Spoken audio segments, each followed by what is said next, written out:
We are so thankful you have enjoyed Side Quests, our weekly fantasy podcast. Like, subscribe, and share with your friends to enjoy. We firmly believe that music enhances the listening experience. Unfortunately, we are unable to include music directly on YouTube. Therefore, we recommend that you listen to Smells Like Teen Spirit by Malia J on YouTube or your favorite streaming service before each episode. Interview transcript: CNN correspondent Travis Scott with Timothy McBatter on the psychological impact of virtual reality games. Travis Scott, TS. Good evening. I'm Travis Scott from CNN, here with Timothy McBatter, a psychologist specializing in digital environments. Today, we're discussing the popular game Land of Sojourn and its impact on player behavior and mental health, particularly among children. Timothy, what are your thoughts on the potential risks? Timothy McBatter, TM. Thanks, Travis. This is a relatively brand new science. Completely immersive games like Land of Sojourn can blur the lines between virtual and real-world actions, leading to disinhibition.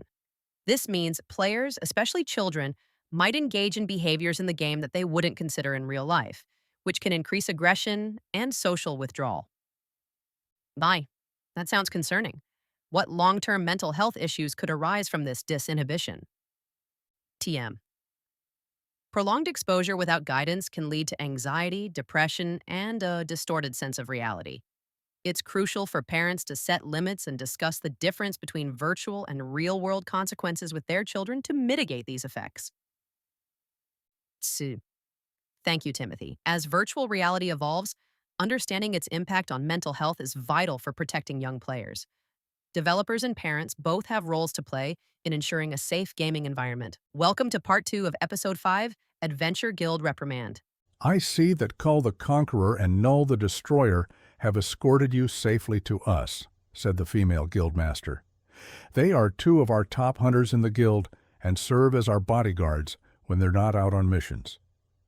They were surprisingly talkative, Andrew replied, causing the siblings to exchange a quick smirk. Please, have a seat, Mercurius, the guildmaster continued, gesturing warmly yet commandingly. My name is Beth, and this is my brother, Dash. You know we run the Adventurers Guild in this city, but did you know we boast the largest guild of adventurers in all the land? Her introduction was both impressive and reassuring, and Andrew felt a sense of belonging in their presence. Dash chimed in, his tone more casual as he remarked, I hear last night was eventful. Can we see it? He paused, then laughed, adding, Sorry, that sounded a little odd. May we please see the mythic sword? His request was firm, leaving little room for refusal. Andrew did not argue or ask how they knew. He could feel in his bones these were not NPCs, but real people. People who know things. Andrew obliged, reaching into his inventory to select and retrieve the weapon. As it materialized by his side, he lifted it for them to see. Dash examined it with a discerning eye, while Beth spoke up, Would you be interested to know that we have two legendary swords called Ice and Frost? She presented the weapons, their hilts of silver and platinum gleaming in the light. The blades were a mesmerizing blend of ice and blood-stained hues, creating an oddly satisfying aesthetic. Our weapons are the highest ranking in the game, and they can be upgraded to mythic with certain rare items, she explained. Dash continued, his curiosity evident as he asked, Do you know why we chose not to upgrade them? He raised an eyebrow, waiting for Andrew's response. The unwanted attention and the fact that nothing like them existed yet, he concluded, sharing their reasoning. Andrew nodded, understanding the weight of such a decision. I didn't want it, but when it was offered, I took it, he admitted. I know that I am in over my head, and I recognize the issues now. Andrew recounted the events of the previous night, leaving Beth and Dash visibly taken aback. For someone so new to receive such powerful, divine blessings, armor, and a mythic weapon is unprecedented, said Dash. Also, someone as weak and untested, finished Beth. The dismissive tone and look was strong, and that comment stung Andrew to his very heart. Dash moved to his desk, summoning an attendant through a discreet intercom. Moments later, Maya entered the room, carrying a small box. She handed it to Dash, casting a playful wink at Andrew, who shifted uncomfortably under her gaze. Her laughter was light and teasing as she exited, leaving the three of them alone once more. Dash opened the box, revealing a seed inside. He instructed Andrew to place his hand on it. "Mercurius, would you like me to test you for your seed skill now?" Dash asked, but it was more like he was telling Andrew. "Yes," replied Andrew, as confidently as he could muster. Suddenly, as he did, a brilliant flash of light filled the room. The system's voice resonated through the silence, clear and authoritative, announcing, Quest The Hunt for Obtuse completed. A brief pause followed, heightening the anticipation before it continued. Seed skill prerequisite completed. Additional skill obtained. One for all. The voice carried a weighty significance, as if aware of the magnitude of the message it delivered. Seed skill type. The adventurer will be able to adopt and share in the seed skills of everyone with whom they are associated in a clan. Clan members can also share in each other's seed skills. There is no limit to the seed skills they can use each day. Cooldown period is 24 hours per seed skill usage. The revelation lingered in the air, its implications profound and far-reaching. Dash's left eye glowed with energy, a vivid testament to the power that had been unleashed. It was a good 3 minutes where the room was so quiet and still that museums would be jealous. As Andrew absorbed the announcement, his thoughts were of shock, awe, and ending with a wave of excitement coursing through him. The possibilities seemed endless, each new skill a potential game-changer in the ever-evolving landscape of challenges and quests. He imagined the synergy that could be achieved within his clan, each member contributing their unique abilities to create a formidable force. The thought of such collaboration was exhilarating, promising not only strength in numbers, but also a deeper connection with his fellow adventurers. This new skill was more than just an advantage. It was a bridge to greater unity and teamwork. Then he thought about how he was not in a clan and how could he join one now. "Tell this to no one," Dash said, his voice tinged with a mixture of concern and urgency. "If word gets out, others might try to exploit your potential. You possess a unique ability that could instantly elevate any clan to the top of the land. It's a power that many would covet, and not all would have your best interests at heart."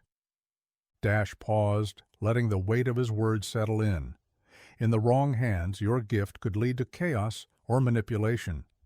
But in the right hands, yours, it could bring about unprecedented change and prosperity. That's why it's crucial to guard this secret closely, to ensure it is used wisely and for the greater good. Remember, true strength lies not just in power, but in how it's wielded. Reflecting on the journey that had led to this moment, Andrew felt a sense of accomplishment, then mixed with fatigue. The quest had been arduous, but not impossible. It tested his resolve and ingenuity. Yet it was these very challenges that had prepared him for the power he now wielded. He knew that with great power came great responsibility, and he was determined to use this new ability wisely. As Dash stood there, the glow from his eye gradually subsiding, Andrew felt ready to embrace the future, confident in his newfound capabilities and the allies who would stand by his side. Beth was quick to voice her astonishment, noting that nothing like this had ever occurred in the game before. "Why would Osiris allow this to happen? This would overpower any guild you would join," she mused, her tone a mix of awe and concern. Any guild would instantly become the most powerful in all the land of Sojourn. Dash, however, was more pragmatic, asserting that Osiris's actions were always deliberate. "Osiris does not make judgments he does not foresee or has not done so yet. Everything he does is cold and calculated," he stated with conviction. Turning his gaze to Andrew, Dash's expression was serious as he posed the question that weighed heavily on all their minds. He gave you this skill with purpose and intent, Mercurius. Now what are you going to do with it? The gravity of the situation was undeniable, and Andrew knew that his next steps would shape not only his own destiny, but potentially the fate of the entire world. Andrew paused, feeling the weight of Dash's question settle heavily on his shoulders. The room was silent, the air thick with anticipation as he considered his response. Finally he spoke, his voice tinged with uncertainty. "I don't know. I'm not even at a decent level," he admitted, his honesty laying bare the doubts that had been swirling in his mind. Dash grunted, a sound that was part amusement and part understanding. "Said like a true hero," he remarked with a chuckle, exchanging a knowing glance with Beth. "Time to get him stronger." "Of course it's time to get stronger," said Beth, with a little distrust and anger, "but not as an adventurer." Dash slapped his hands together and with a purposeful stride moved to his desk and retrieved an envelope, its contents promising a new path for Andrew. He handed it over with a sense of ceremony, as if passing on a sacred trust. "This is a letter of introduction to the Ember-stone College of Magic," Dash explained. "I've written to its dean, Tamika Coat, on your behalf. My hope is that with her mentorship you can enhance your magic abilities while also ranking up in strength." Andrew took the envelope, feeling the weight of possibility it contained. The College of Magic was renowned, and the opportunity to study there was both daunting and exhilarating. "But I thought they only allowed high elves, dark elves, or true mages," croaked Andrew. Two schools competed for students in the land of sojourn. Ember-stone College of Magic was renowned as the highest level of magic teachers throughout the land, and catered to wizards of all races and genders. The second biggest college was for wizards only. It was called the Arcanum Academy School for Wizards. They both had a fierce rivalry, and unfortunately, all his male friends went to Arcanum. They would be no help for him during this quest, and would most likely not be allowed to enter the college grounds. Dash continued, his tone shifting to one of instruction as he delved into the intricacies of Andrew's potential. "Do you understand the power of a paladin?" he asked, his gaze steady and expectant. Andrew sat quietly, unsure of how to respond. The concept of a paladin was not foreign to him, but the depth of its potential was something he had yet to fully grasp. "Mercurius," Dash continued, "a paladin can be a powerful force of nature. As they rank up, their health and vitality can be unparalleled, rivaling even the mightiest knights. However, knights are severely limited in magic because a mage will not train them." Dash's words painted a vivid picture of the path that lay before Andrew. "Knights can pick up small knickknacks and skills, but in my opinion, any sorcerer can defeat them rather quickly," he explained. "A paladin, on the other hand, can learn sophisticated skills, and if trained by a mage, they can be as powerful as a mage in some areas." The idea of becoming a paladin, a warrior with both physical prowess and magical aptitude, was enticing. It was a path that promised strength and versatility, a way to stand out in a world where specialization often dictated success. "It's a matter of principle that colleges don't like to train paladins, and you will find much frustration and anger towards you from your class," said Dash, with a little hint of regret. "I am placing you on a path that might seem like too much at some points." His voice trailed off as if he was about to forget and then suddenly remember an important point. "Focusing on training your magic reservoirs as you increase your strength, and it will lead to you not being picked on," Dash advised, his words carrying the weight of experience. Andrew nodded, absorbing the wisdom being imparted to him. The journey ahead would be challenging, but with the right guidance and determination, he could carve out a place for himself in the world of sojourn. The College of Magic represented a new beginning, a chance to hone his skills and unlock the potential that lay dormant within him. At the moment you are untested and vulnerable, though you possess remarkable talent, Dash remarked, his words carrying a tone of caution. However, talent alone is meaningless if you don't survive to hone it. He paused, letting the gravity of his statement sink in, emphasizing the importance of growth and resilience. Dash and Beth exchanged a look of genuine concern before Beth added, "You are, unfortunately, far too weak right now. It's crucial for you to strengthen yourself both in skill and spirit to truly realize your potential. We believe in your abilities, but you must first ensure your own survival to see them flourish." As Andrew sat there, the envelope clutched in his hand, he felt a sense of resolve begin to take root. The path of a paladin was not an easy one, but it was a path he was willing to pursue. With the support of mentors like Dash and Beth and the promise of guidance from Dean Tamika Coat, he was ready to embrace the challenges ahead. The future was uncertain, but for the first time, Andrew felt a flicker of hope, a belief that he could rise to meet whatever trials awaited him. As Andrew accepted the envelope from Dash, a familiar chime echoed in his mind, signaling the arrival of a new mission. The notification appeared before him, its title catching his eye. Burdened with Glorious Purpose. The mission description unfolded, detailing the task that lay ahead. Andrew was to meet with the headmaster of the Ember-stone College of Magic, Tamika Coat, to begin his training in the elemental basics of magic. The curriculum promised to cover the foundational elements, fire, water, earth, and air, represented a unique challenge, and mastering them would be crucial to his development as a paladin. He had 6 quest lines open, with 2 showing as secondary missions that presented as win over Stephen Stark and secure each elemental power in your hand. The mission's prerequisites were clear. Andrew needed to reach level 10 before he could commence his studies. This requirement added a sense of urgency to his journey, a tangible goal that he needed to achieve before stepping into the hallowed halls of the College of Magic. The path to level 10 would not be easy, but it was a necessary step in unlocking the potential that Dash and Beth saw within him.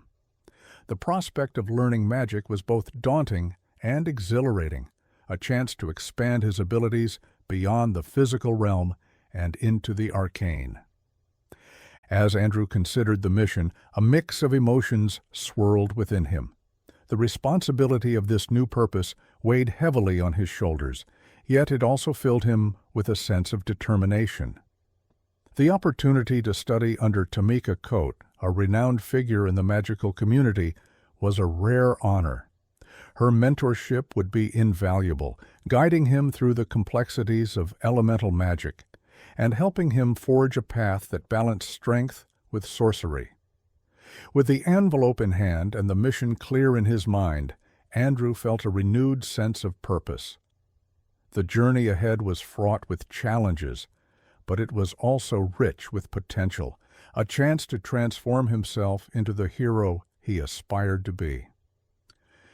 As Andrew absorbed the details of his new mission, Beth leaned forward, her eyes filled with a mixture of encouragement and seriousness.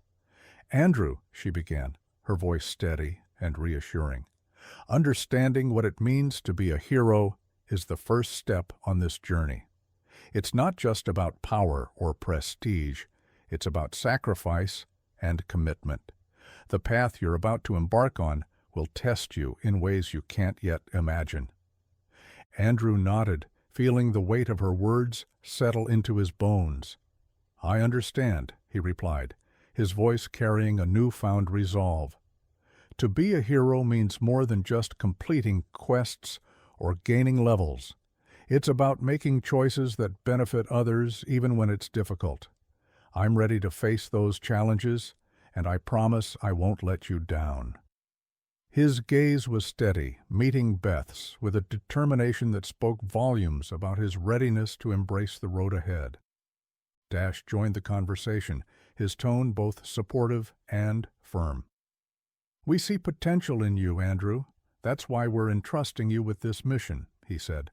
But remember, this journey will require you to push beyond your limits.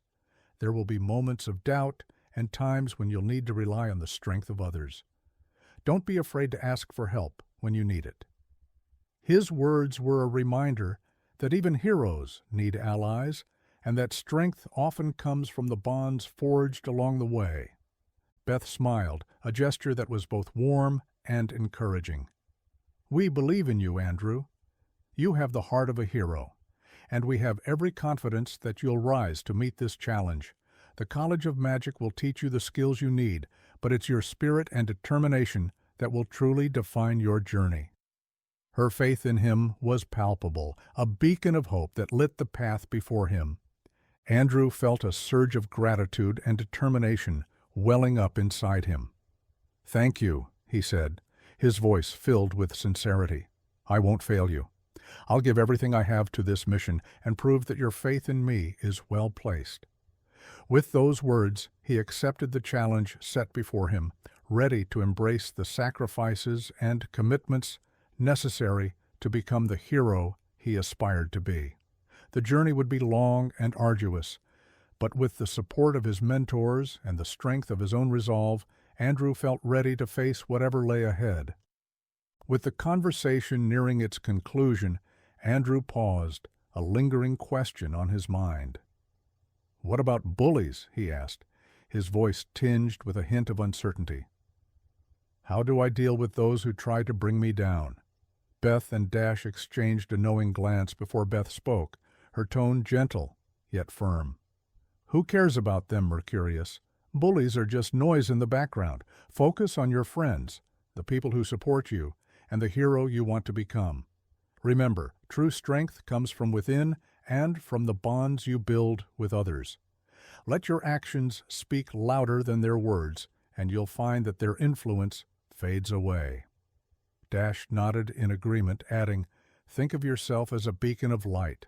Shine so brightly that the darkness of their negativity can't touch you. You've got this, Mercurius." "Also, try not to die," said Beth. Dash clasped Andrew's forearm in a warrior's handshake, a gesture of mutual respect and camaraderie. As their hands parted, 3 priority quests materialized before Andrew, each slated to begin the following day. The first mission, the Way of the Adventure Guild, tasked him with meeting War Master Stark Erickson, a renowned strategist known for his unparalleled tactical acumen. The second mission, titled War is Life, required him to speak with Tabitha Greenwall, the Adventure Guild's formidable master of arms, whose expertise in weaponry was legendary.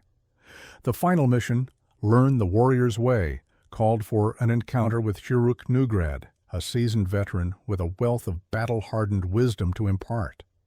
Andrew's mind buzzed with anticipation and a touch of apprehension.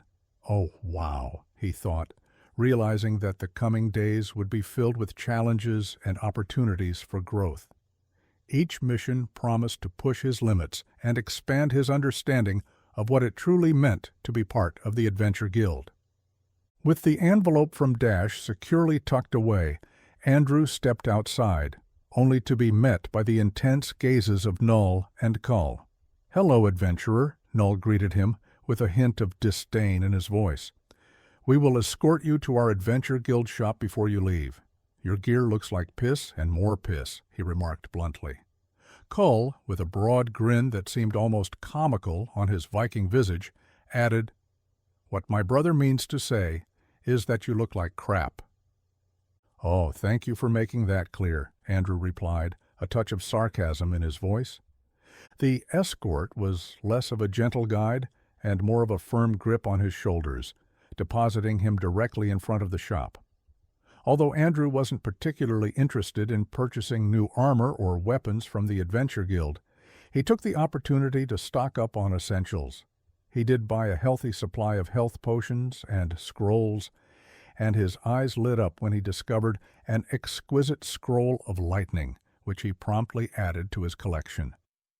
Despite the brusque encounter, Andrew felt a sense of readiness for the challenges ahead. Stepping out into the bustling city streets, Andrew made his way toward the nearest warp portal, eager to get as close as possible to the house for which his friends had given him a key. The city buzzed with life, its energy invigorating as he navigated through the throngs of people, each individual wrapped up in their own stories and quests. Arriving at the warp portal, Andrew paused for a moment, taking a deep breath before stepping onto the shimmering platform. The familiar hum of magic filled the air as he activated the portal, setting his destination for the residential district.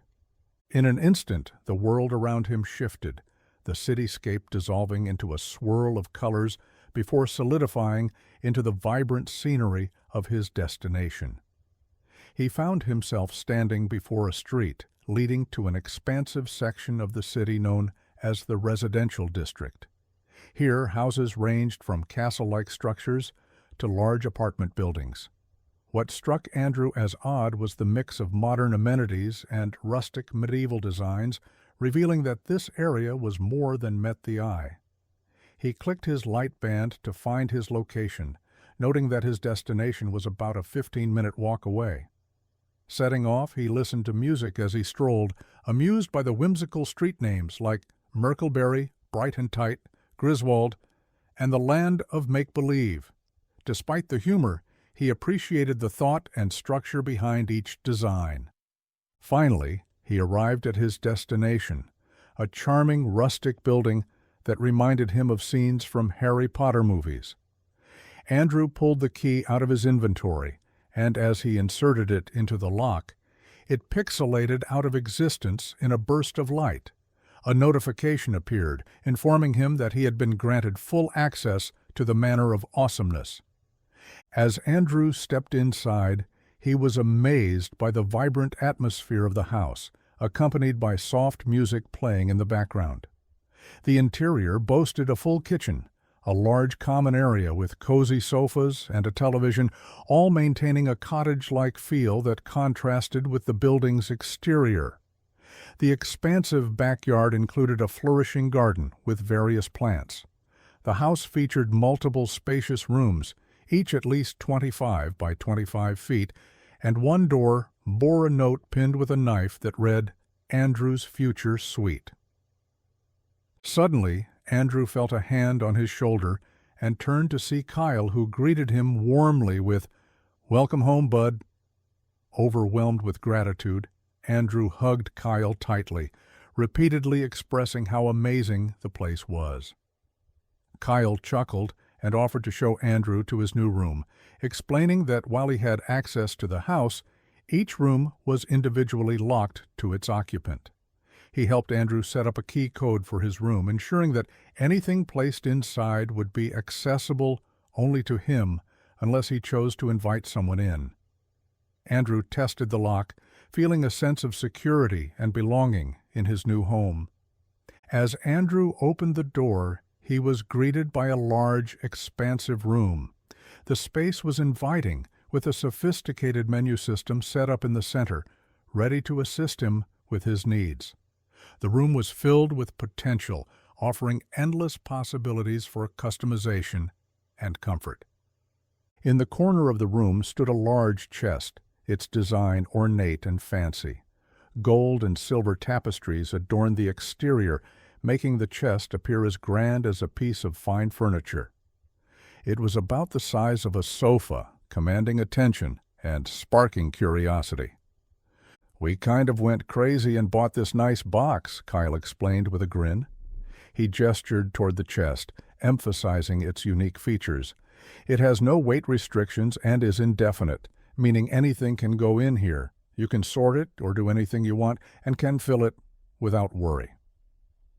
Kyle continued to elaborate on the room's features. He explained that everyone's room was different, tailored to their preferences and needs. Through the menu button, Andrew could purchase items that would be delivered shortly, enhancing the room's functionality and aesthetic appeal. He demonstrated the various purchasing options available. Immediate purchases, though more costly, could be acquired instantly, while other items could be delivered within 24 hours. The flexibility and convenience of the system were impressive, offering Andrew the freedom to create his ideal living space. Kyle then showed Andrew a virtual tour of his room. It exuded a cozy cottage vibe, complete with a warm bed, a fireplace, and comfortable chairs for reading. The library was filled with books and magical items, creating an atmosphere of wonder and tranquility. Turning to Andrew, Kyle shared his plans for the night. "Tonight, I'm actually going to sleep for real here," he announced, his excitement evident. Andrew, intrigued by the idea, asked, "Is that healthy for you?" Kyle responded with enthusiasm, sharing the rumors he had heard on the web. "I've heard that somehow sleeping in the game can even possibly extend your lifespan, improve mental clarity, and do other various wonders for your health. I'm going to test it out tonight." Andrew was puzzled by the concept, but intrigued nonetheless. "I'm going to call you in the morning and make sure you're okay," he promised, ensuring Kyle that he would check in on him after his experimental night's sleep. With a firm handshake, Kyle bid Andrew farewell. "Go have fun," he encouraged, leaving Andrew to explore and personalize his new space. The possibilities were endless, and Andrew felt a surge of excitement at the prospect of making the room his own. Andrew turned his attention to the menu system, eager to begin personalizing his new space. He started by selecting a bed, complete with 2 night tables, to serve as the focal point of the room. As he added 2 chairs with a light in the corner, he found himself scrolling endlessly through the plethora of options available. The choices were overwhelming, yet exhilarating, each one offering a new possibility for comfort and style. The bed he chose was adorned with large pillows made from hand-woven fabrics, exuding a sense of craftsmanship and care. He was drawn to the warm colors of the tan and white sheets, complemented by the pristine white pillows.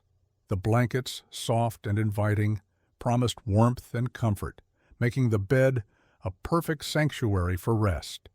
The nightstands were crafted from a warm wood that looked both rich and expensive, adding a touch of elegance to the room. Each stand featured a slot for storing items, as well as a surface designed to hold objects without causing them to stray. They were functional yet stylish, enhancing the room's overall aesthetic. As Andrew continued to explore his surroundings, he noticed a window he hadn't seen before. Peering through it, he was delighted to discover that his room overlooked a lush garden. The backyard was surprisingly expansive, with no neighbors in sight. Tall trees had grown around the perimeter, fully encasing the space and granting it a sense of privacy and seclusion. The garden was visible only from the house, creating a serene and intimate connection to nature that Andrew hadn't anticipated. As the evening wore on, Andrew began to feel the weight of the day's excitement settling into his bones. The thrill of setting up his new space and the anticipation of future adventures had kept him energized, but now a gentle fatigue was creeping in. He pondered the intriguing idea of sleeping in-game, recalling Kyle's enthusiasm about the potential benefits it might offer: extended lifespan, improved mental clarity, and other wonders that seemed almost too good to be true. Yet, despite the allure of these possibilities, Andrew decided against it for the time being. He wasn't quite ready to dive into that particular experiment without more information or experience. Just as he was mulling over these thoughts, his in-game alarm popped open, startling him slightly.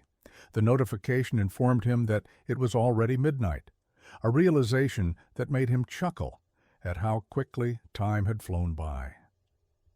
The digital clock seemed to tick faster in this immersive world, where hours felt like minutes, and the boundaries between reality and the virtual realm blurred seamlessly. Andrew took a moment to reflect on his day, feeling a sense of accomplishment for having set up his room and explored the new environment. He knew that tomorrow would bring fresh challenges and opportunities, but for now it was time to rest. Logging off, he promised himself that he would revisit the idea of in-game sleep soon, perhaps after consulting with Kyle and doing a bit more research. With a final glance at his cozy virtual sanctuary, Andrew was about to power down, ready to embrace the comfort of his real-world bed, his mind buzzing with plans for the next few weeks. Building his character up would be his focus, and he looked forward to the adventures that awaited him. He ended the night, placing his envelope with his hand-written note by Dash to the college inside of the nightstand on the right. He then logged off, ready to go to sleep as soon as he disconnected. Full transcript from the header interview. Interview transcript. CNN correspondent Travis Scott with Timothy McBatter on the psychological impact of virtual reality games. Travis Scott, TS. Good evening, everyone. I'm Travis Scott, a correspondent for CNN with a doctorate in forensic science. Today, we're diving into the fascinating yet concerning world of virtual reality gaming, specifically focusing on the popular game Land of Sojourn. Joining me is Timothy McBatter, a renowned psychologist specializing in the effects of digital environments on mental health. Timothy, thank you for being here. Timothy McBatter, TM. Thank you, Travis. It's a pleasure to discuss this important topic. Land of Sojourn has captivated millions, especially younger audiences. However, there are growing concerns about how such immersive experiences might affect players' behavior and mental health. What are your thoughts on this? TM. The immersive nature of games like Land of Sojourn can indeed have profound effects on players, particularly children. When players are deeply engaged, they may begin to blur the lines between virtual actions and real-world consequences. This can lead to a phenomenon known as disinhibition, where individuals act without regard for social norms or consequences. Disinhibition sounds quite alarming, especially for younger players. Can you elaborate on how this might manifest in their behavior? Tem. Certainly. In a virtual world where actions have no real-world repercussions, players might engage in aggressive or risky behaviors that they wouldn't consider in real life. For children whose brains are still developing, this can be particularly damaging. They may struggle to differentiate between acceptable behavior in the game and in reality, which can lead to issues such as increased aggression or social withdrawal. Shah, that sounds concerning. Are there any long-term mental health consequences associated with this kind of disinhibition in virtual environments? Tim. Yes, there can be. Prolonged exposure to such environments without proper guidance can lead to issues like anxiety, depression, and a distorted sense of reality. Children might develop an over-reliance on these virtual worlds for validation and self-worth, which can hinder their social development and coping mechanisms in the real world. Thais, given these potential risks, what steps can parents and guardians take to mitigate the negative effects of games like Land of Sojourn? M. It's crucial for parents to engage with their children's gaming experiences actively. This means setting time limits, discussing the content of the games, and encouraging a healthy balance with other activities. Open communication is key. Parents should talk to their children about the difference between virtual actions and real-world consequences, and foster an environment where kids feel comfortable discussing their gaming experiences. That's excellent advice. As we continue to navigate this digital age, what role do you think developers should play in ensuring their games are safe for younger audiences? TM. Developers have a significant responsibility. They should incorporate features that promote healthy gaming habits, such as reminders to take breaks and content warnings for potentially harmful scenarios. Additionally, creating educational resources for parents and players can help foster a more informed gaming community. Yeah. Timothy, thank you for sharing your insights on this pressing issue. As virtual reality continues to evolve, understanding its impact on mental health will be crucial for safeguarding the well-being of players, especially children. TM. Thank you, Travis. It's been a pleasure discussing this important topic with you. And thank you to our viewers for tuning in. Stay informed and stay safe. This is Travis Scott signing off from CNN. Stay tuned for next week's episode 6, Burden with Glorious Purpose.